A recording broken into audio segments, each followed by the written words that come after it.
একই আসে। হ্যাঁ হ্যাঁ, গেল কেন? এইবার হয়েছে তাই না? তাহলে এই যে মোবাইল থেকে আমরা এখন ভেরিফাই করতেছি, অর্থাৎ ডেস্কটপে যে কিউআর কোডটা আছে সেই কিউআর কোডটা স্ক্যান করার পর আমার মোবাইলে এভাবে চলে আসবে। এভাবে আমি আমার এনআইডি কার্ডটা দিয়ে সাবমিট করবো।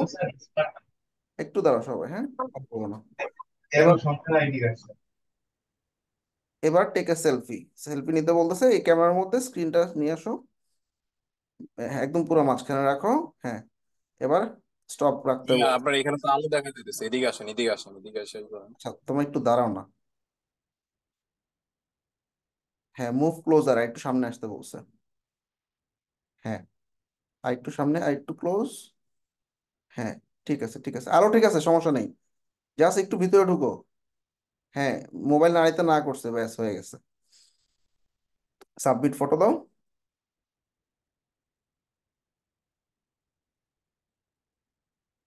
ফটো সেন্ড সাকসেসফুলি, বাটনে ক্লিক করো। অনেক সময় দেখা যায় যে এনআইডি কার্ডের ছবির সাথে বাস্তবের সাথে অনেকটা মিল থাকে না, তখন সে এখানে ছবি টবি মিলানোর কোনো কাহিনী নেই, অনেকে লোগো দিয়ে রাখে আর এখানে যে কোনো একটা ছবিতে সাবমিট করে দেয়, ঠিক আছে, তাও সমস্যা নেই।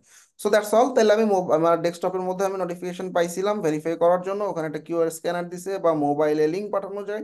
স্ক্যানারে ক্লিক করার পর আমাকে লিঙ্কে ঢুকতে বলছে, লিঙ্কে ঢুকে আমি এনআইডি কার্ড সাবমিট করার জন্য আইডি কার্ড অপশন চুজ করে আমার এনআইডি কার্ডের একটা ছবি তুললাম, তারপরে ও একটা সেলফি তুলতে বলছে।